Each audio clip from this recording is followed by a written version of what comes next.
Hello बच्चों, good morning. स्वागत है आपका अपनी ग्रोथ गाइड एकेडमी में। मैं विनोद लांबा, फिजिक्स लेक्चरर। आज आपके सामने एक नए टॉपिक के साथ प्रस्तुत हुए हैं। और जो नया टॉपिक हमारा Coulomb's law in vector form. कि हमने कूलम्स लॉ सिंपल फॉर्म में पढ़ा था कि एक चार्ज, दो चार्ज हमने लिए थे और दोनों चार्ज एक दूसरे के ऊपर इक्वल एंड अपोजिट फोर्स लगा रहे थे। जब वो इक्वल एंड अपोजिट फोर्स लगा रहे थे तो नेट फोर्स की वैल्यू हमारे पास कितनी आ रही थी? जीरो आ रही थी। अब ये इसमें हम ये पढ़ेंगे कि जब दो चार्ज एक दूसरे के ऊपर फोर्स लगा रहे हैं तो फोर्स किस तरीके से लगा रहे हैं, किस डायरेक्शन में लगा रहे हैं, और जो फोर्स नेट फोर्स जीरो हो रही थी वो नेट फोर्स जीरो क्यों हो रही थी, इसके बारे में आप Coulomb's law in vector form में स्टडी करेंगे। ये सपोज कर लिया हमने, एक चार्ज है Q1 और दूसरा चार्ज हमारे पास है Q2। दो चार्ज थे और उसके बीच की जो सेपरेशन हमने ली थी वो सपोज कर लेते हैं, वो हमारे पास कितनी है? जो सेपरेशन हमने ली थी वो सपोज कर लिया, दोनों के बीच की जो सेपरेशन है वो r है। अब ये देखिए, Q1 है वो Q2 के ऊपर, इस चार्ज के ऊपर फोर्स लगाएगा। यस और नो? लगाएगा, 100% लगाएगा। और किस डायरेक्शन में लगाएगा वो तो बताएगा कूलम्स लॉ। अब ये देखिए, फोर्स ऑन है Q2 ड्यू टू Q1, इसको मैंने लिख दिया F21, राइट। और Q2 Q1 के ऊपर भी फोर्स लगा रहा है, इसको लिख दिया मैंने F12। ये इधर फोर्स लगा रहा है, ये इधर इसके ऊपर लगा रहा है, ये इधर इसके ऊपर लगा रहा है। अब ये देखिए, जो फोर्स लगा रहा है ये इधर इसको रिपेल कर रहा है, ये इसको इधर रिपेल कर रहा है, यानी कि दोनों चार्ज क्या है हमारे पास? सेम चार्ज लिए हुए हैं हम, यानी कूलम फोर्स ऑफ रिपल्सन है दोनों के बीच में। अब ये कैसे पता लगेगा कि दोनों के बीच में फोर्स है वो कैसे लग रही है, किस डायरेक्शन में लग रही है? अब ये देखिए, मैं लिखूं F21, फोर्स ऑन है Q2 ड्यू टू Q1, कि Q1 के द्वारा Q2 के ऊपर फोर्स लगाई जा रही है, तो इस डायरेक्शन में लगाई जा रही है। अगर दोनों क्या है, अपोज इक्वल चार्जेज हैं और लाइक चार्जेज हैं तो रिपल्सन शो करेगा। फोर्स इस डायरेक्शन में लगाई जा रही है तो इसका यूनिट वेक्टर क्या हो जाएगा? R12, यानी कि 1 से 2 की ओर लगाई जा रही है। सिमिलर केस में Q2 Q1 के ऊपर फोर्स लगा रहा है तो इसका यूनिट वेक्टर क्या होगा? यूनिट वेक्टर क्या रिप्रेजेंट करेगा? यूनिट वेक्टर करेगा इसकी डायरेक्शन को रिप्रेजेंट, कि किस डायरेक्शन में लगाई जा रही है। ये इस डायरेक्शन में लगाई जा रही है, ये हमारे पास क्या हो जाएगा? Unit vector R21। F12 क्या हो जाएगा? फोर्स ऑन है Q1 है ड्यू टू Q2। अब ये देखिए, force on Q1 due to Q2, Q2 के द्वारा Q1 की ओर फोर्स लगाई जा रही है। इसका मीनिंग क्या हुआ? यूनिट वेक्टर कौन सा एक्ट कर रहा है? R21। जब ये R21 एक्ट कर रहा है तो हम फोर्स कैलकुलेट करें, F21 is equal to 1/4 pi epsilon naught. Epsilon naught क्या है? Permittivity of free space. Q1 Q2 और दोनों के बीच की डिस्टेंस कितनी है? R स्क्वायर है। दोनों के बीच की डिस्टेंस कितनी ले ली हमने? R ले ली, R स्क्वायर हो गया। और यूनिट वेक्टर है R12। यूनिट वेक्टर कौन सा होगा?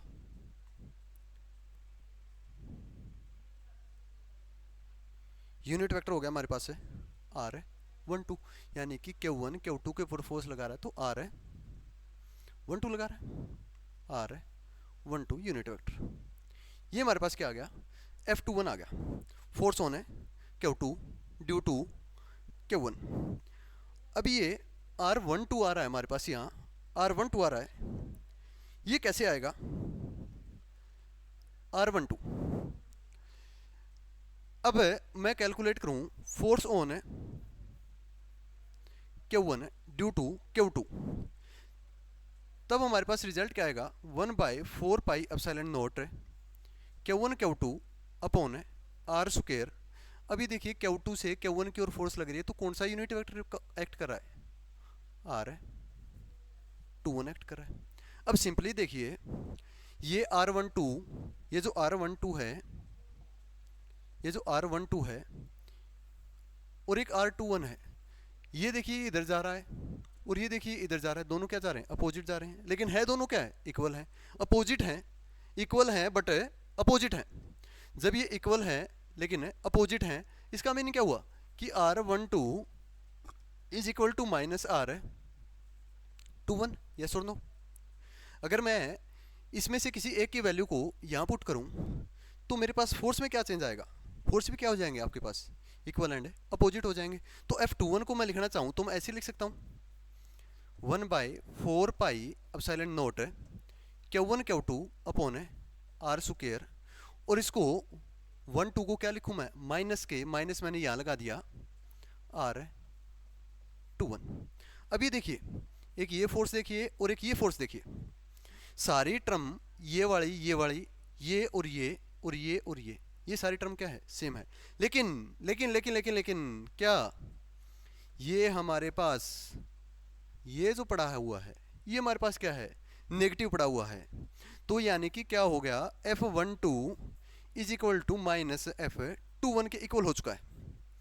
तो इसका मीनिंग क्या हुआ कि F12 plus F21 is equal to 0। हमारे पास क्या आ गया, नेट फोर्स की वैल्यू 0 आ चुकी है। नेट फोर्स की वैल्यू क्या आ चुकी है, 0 आ चुकी है। तो ये कूलम्स लॉ बताता है हमारे को, कूलम्स लॉ वेक्टर फॉर्म में इस तरीके से बताता है कि फोर्स 0 क्यों हुई, क्योंकि जो vector act, unit vector act कर रहे थे वो क्या कर रहे थे, अपोजिट और इक्वल है, अपोजिट डायरेक्शन में एक्ट कर रहे थे लेकिन इक्वल अमाउंट में एक्ट कर रहे थे। तो हमारे पास क्या आ गया, Coulomb's law in vector form. अभी देखिए R12 और R21 है, ये यूनिट वेक्टर क्या होता है, यूनिट वेक्टर को लिखना चाहे तो हम कैसे लिखें, ये हमारे पास क्या है, कोई भी यूनिट वेक्टर है, ये सपोज कर ले हमारे पास कोई भी यूनिट वेक्टर है, इसको हमेशा लिखा जाता है vector itself by magnitude of vector. क्या लिखा जाता है, vector itself by magnitude of vector. तो इसको मैं लिखना चाहूँ R12 को, यूनिट वेक्टर को, तो मैं क्या लिखूंगा, vector itself by magnitude of vector. इस तरीके से रिप्रेजेंट कर दिया जाएगा। तो हम इस तरीके से कूलम्स लॉ है वेक्टर फॉर्म में किस तरीके से फोर्स लगाई जा रही है उसके बारे में हमारे को सारा पता लग जाएगा कि किस डायरेक्शन में कौन सी फोर्स है वो एक्ट कर रही थी और कितने अमाउंट में एक्ट कर रही थी। नेट फोर्स की वैल्यू हमारे पास कितनी आ गई, 0 आ गई। नेट फोर्स की वैल्यू कितनी आ गई, 0 आ गई। तो ये देखिए, जो Q2 के ऊपर फोर्स एक्ट कर रही थी, जो Q2 के ऊपर जो फोर्स एक्ट कर रही थी, क्या कर रही थी, Q2 के ऊपर जो फोर्स एक्ट कर रही थी, force on Q2 does not, किसके ऊपर डिपेंड नहीं करा, does not depend on medium, medium के ऊपर डिपेंड नहीं करा, डिपेंड ऑन मीडियम। किसके ऊपर डिपेंड नहीं करा, मीडियम के ऊपर डिपेंड नहीं करा। The force on Q2 does not depend on medium, medium के ऊपर डिपेंड नहीं करा। एंड यदि कोई भी थर्ड चार्ज प्रेजेंट हो जाए, यहाँ क्या हो जाए, यदि हमारे पास कोई भी थर्ड चार्ज भी यहाँ प्रेजेंट हो जाए, and does not depend on presence of third charge. ये मान लेते हैं Q2 है, ये Q1 है, ये Q3 है। इन दोनों के बीच में जो फोर्स लग रही है वो इस फोर्स को इफेक्ट नहीं कर सकता। Q3 क्या नहीं कर सकता, इनके बीच में लगने वाले फोर्स को इफेक्ट नहीं कर सकता। इसके Q2 और Q3 के बीच में अलग फोर्स लगेगी, तो Q1 है वो इसको इफेक्ट नहीं कर सकता, और Q1 और Q2 के बीच में लगने वाले फोर्स को इफेक्ट नहीं कर सकता। यानी कि लेकिन लेकिन लेकिन लेकिन लेकिन लेकिन क्या होगा कि जो नेट फोर्स लगेगी Q2 के ऊपर, जो नेट फोर्स लगेगी Q2 के ऊपर, वो किसके ऊपर डिपेंड करेगी, depend on medium and presence of third charge. दोनों में डिफरेंस देखिए क्या है, net force on Q2 depend on medium, अब ये मीडियम के ऊपर भी डिपेंड करेगी, depend on medium, and presence of third charge, इसके ऊपर भी डिपेंड करेगी, प्रेजेंस ऑफ थर्ड चार्ज। कैसे, ये मान लेते हैं ये है राधा, ये क्या है, राधा है, और ये क्या है, राजू है। ये सपोज कर लिया राजू है, क्या है, राजू है। राजू राधा से प्यार करता है, इसको गिफ्ट का आदान प्रदान भी कर रहा है, इसको क्या कर रहा है, गिफ्ट का आदान प्रदान कर रहा है। दोनों के बीच में जो प्यार था वो बहुत ही स्मूथली चल रहा था। फिर क्या आता है, या रामू आ जाता है, क्या आ जाता है, रामू आ जाता है। या रामू भी क्या करता है, राधा के साथ प्यार करना शुरू कर देता है। रामू भी राधा के साथ क्या करना शुरू कर देता है, प्यार करना शुरू कर देता है। लेकिन ये बात है राजू को नहीं पता। लेकिन ये बात है राजू को नहीं पता। इसका मीनिंग क्या हुआ कि इसकी जो प्रेजेंस है वो इन दोनों के प्यार के ऊपर अभी तक कोई भी इफेक्ट है नहीं डाल रही है। राजू राधा को गिफ्ट दे रहा है, रामू भी राधा को गिफ्ट दे रहा है, लेकिन ना तो राजू को पता कि रामू इससे प्यार करता है, ना रामू को पता कि राजू इससे प्यार करता है। रामू को ये भी नहीं पता कि ये राजू से भी गिफ्ट ले रही है, राजू को ये नहीं पता कि रामू से भी गिफ्ट ले रही है। यानी कि अभी तक क्या हो रहा है, अभी तक ये हो रहा है कि किसी की प्रेजेंस है, इन दोनों के प्यार का इफेक्ट राजू कैंसिल आउट नहीं करा। जो प्यार पहले था अभी भी है, और रामू और राधा के बीच में भी प्यार हो गया, तो ये प्यार भी उतना ही है जितना ये राजू के साथ कर रही है। यानी कि राजू इसके प्यार को इफेक्ट नहीं कर रहा, दोनों का प्रोसेसिंग है वो चल रही है। लेकिन क्या होता है कि अभी ये बताइए कि नेट नेट जो लव है राधा के पास वो कितना है। अब जो नेट लव है वो तो नेट जो कुल प्यार है राधा के पास मिलने वाला, जो राधा को मिलने वाला प्यार है वो राजू से भी मिल रहा है, और वो प्यार रामू से भी मिल रहा है। तो नेट प्यार किसके ऊपर डिपेंड कर रहा है, मीडियम के ऊपर डिपेंड कर रहा है ना, कि इसके ऊपर भी डिपेंड कर रहा है और इसके ऊपर भी डिपेंड कर रहा है, और थर्ड की प्रेजेंस के ऊपर भी डिपेंड कर रहा है। यानी कि जो प्यार यहाँ से मिला था उतना ही यहाँ से मिलना शुरू हो गया, तो राधा के पास प्यार तो डबल हो गया ना।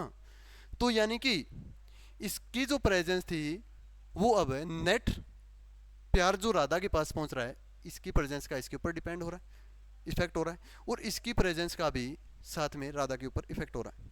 यानी कि कहने का मीनिंग ये हुआ कि जो कुल प्यार था वो दोनों की साइड से राधा के पास पहुंच रहा है।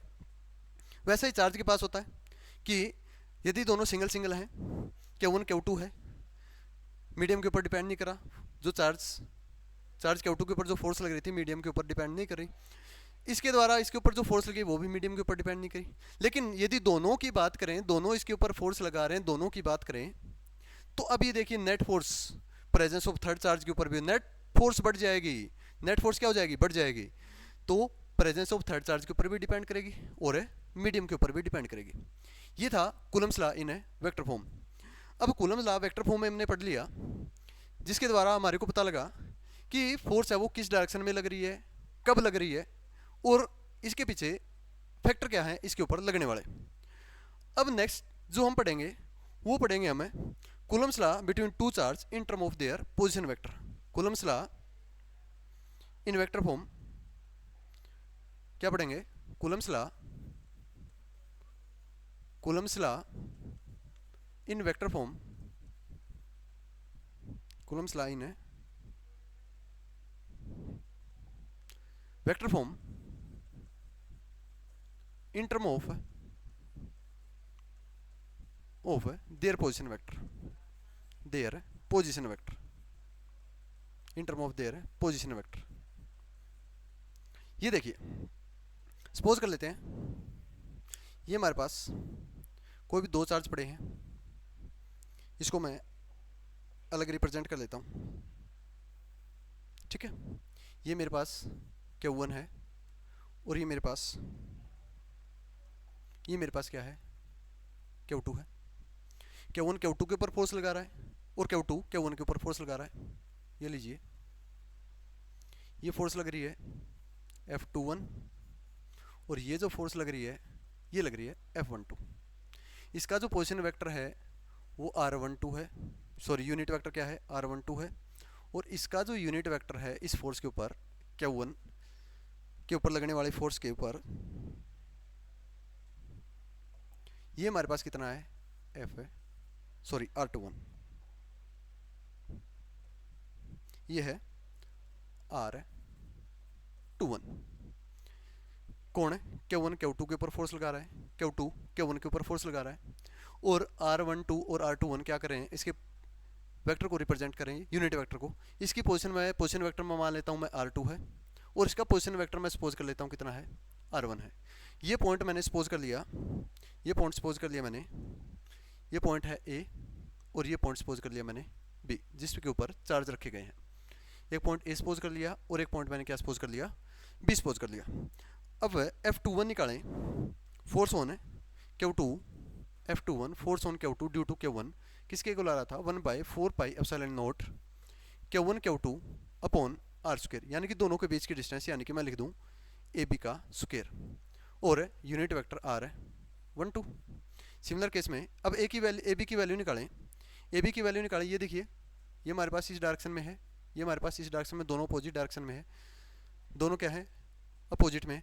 तो ये कहता है जब आप क्या ले रहे हैं, ये मैं ओ पॉइंट सपोज कर लिया, ओ ए बी, ये इधर जा रहा है और इसके ऊपर जो फोर्स है वो भी क्या लग रही है, इसी डायरेक्शन में लग रही है। अभी देखिए triangle law of vector addition applicable होगा कि नहीं होगा, होगा, होगा क्यों नहीं। ये इधर जा रहा है, ये इधर जा रहा है, यदि दो वेक्टर सेम डायरेक्शन में है और उसका रिजल्ट यदि अपोजिट में है तो triangle law of vector addition follow करेगा। तो ये देखिए क्या आ गया, ओ ए, क्या गया, O A plus A B is equal to O B. ये देखिए ये इधर ट्रेवल, ये इधर जा रहा है, ये इधर जा रहा है, दोनों सेम डायरेक्शन में, रिजल्टेंट का है अपोजिट डायरेक्शन में। आपको वैल्यू किसकी चाहिए, ए बी की वैल्यू चाहिए, तो किसके इक्वल आ गया, ओ बी माइनस है ओ ए। किसके इक्वल आ गया, ओ बी माइनस है ओ ए। ए बी की वैल्यू किसके इक्वल आ गई, A B is equal to, O B की वैल्यू कितनी है R2 और इसकी वैल्यू कितनी है R1, यानी कि ए बी किसके इक्वल आ गया, R2 माइनस है किसके इक्वल आ गया, R2 माइनस है R1 के, यानी कि ए बी की वैल्यू हमारे पास किसके इक्वल आ गई, R2 माइनस है R1 के। इसको आप क्या लिख सकते हैं, इसको मैं लिखना चाहूँ तो हम सपोज कर लेते हैं, लेट कर लेते हैं, इसको मैंने लिख दिया R12, क्या लिख दिया मैंने, इसको R12 लिख दिया। अब ये वैल्यू यहाँ उठा के मैं पुट कर देता हूँ ए बी की जगह, तो F21 मेरे पास किसके इक्वल आया, F21 आया मेरे पास है 1/4πε0 Q1 Q2 upon A B का स्क्वायर। इसकी जगह मैं ये वैल्यू पुट कर दूँ, ए बी की वैल्यू आ रही है हमारे पास R12 इसका स्क्वायर और यूनिट वेक्टर R12 और यूनिट वेक्टर R12, ये लिख दिया मैंने। अब ये जो यूनिट वेक्टर R12 आ रहा है इसको मैं सोल्व करके लिख देता हूँ, क्या आ गया 1/4πε0 Q1 Q2 upon R12 cube and R12 vector itself by magnitude of vector. Vector itself R12 क्या लिखा मैंने, R12 यूनिट वेक्टर था, इसको मैंने लिख दिया vector itself by magnitude of vector, yes और नो, ये लिखा जा सकता है। अब ये मेरे पास F21 की वैल्यू देखिए क्या आ गई, F21 की वैल्यू आ गई 1/4πε0 Q1 Q2 अपॉन क्या होगा, R12 किसके इक्वल है, R12 R2 माइनस है R1, R2 माइनस है R1 और इसका क्यूब और ऊपर क्या रह गया R2 माइनस है R1 वेक्टर इटसेल्फ। ये मेरे पास F12 की वैल्यू आ गई। सिमिलर केस में F12 की वैल्यू किसके इक्वल आएगी 1/4πε0 Q1 Q2, इसका क्या हो जाएगा, जो 1 है वो 2 हो जाएगा और 2 है वो क्या हो जाएगा 1 हो जाएगा, क्यूब और R1 माइनस है R2। ये हमारे पास क्या आ जाएगा F21 और F12 की वैल्यू आ जाएगी। ये क्या था हमारे पास है, कूलम्स लाइन है vector form in term of their position vector, किस टर्म में आ गया, ये पोजीशन वेक्टर की टर्म में आ गया। यदि हमारे पास क्या हो लार्ज नंबर ऑफ चार्जेस हो, जब हमारे पास क्या हो लार्ज नंबर ऑफ चार्जेस हो, तो आप लार्ज नंबर ऑफ चार्जेस के लिए F21 निकाला, F12 निकाला, F23 निकालेंगे, F13 निकालेंगे। इस तरीके से हमारे पास क्या हो जाएगा, लार्ज नंबर ऑफ चार्जेस की वजह से हम सुपरपोजिशन प्रिंसिपल को क्या कर देंगे, एप्लीकेबल कर देंगे इसके ऊपर। ये था हमारे पास है Coulomb's law in vector form in term of their position vector. अब ये देखिए कूलम्स लॉ है, इसके कुछ लिमिटेशन भी है, क्या है कूलम्स लॉ के कुछ ना कुछ है लिमिटेशन भी है। लिमिटेशन ऑफ है कूलम्स लॉ, लिमिटेशन क्या है, लिमिटेशन ऑफ है Coulomb's law.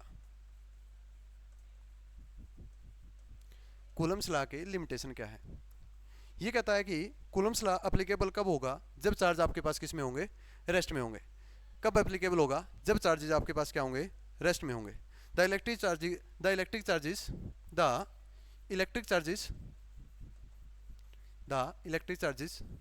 Must be in rest, किस में होना चाहिए, रेस्ट में होना चाहिए। दूसरा the charges are to be point charges, यानी क्या होने चाहिए, पॉइंट चार्ज होने चाहिए, बहुत ही छोटे चार्ज होने चाहिए। क्या होने चाहिए, बहुत ही छोटे चार्ज होने चाहिए। और जो सेपरेशन है क्या है, जो separation between the charges must be greater than nuclear size. The तीसरा कंडीशन क्या है, the separation the separation between the charges must be greater than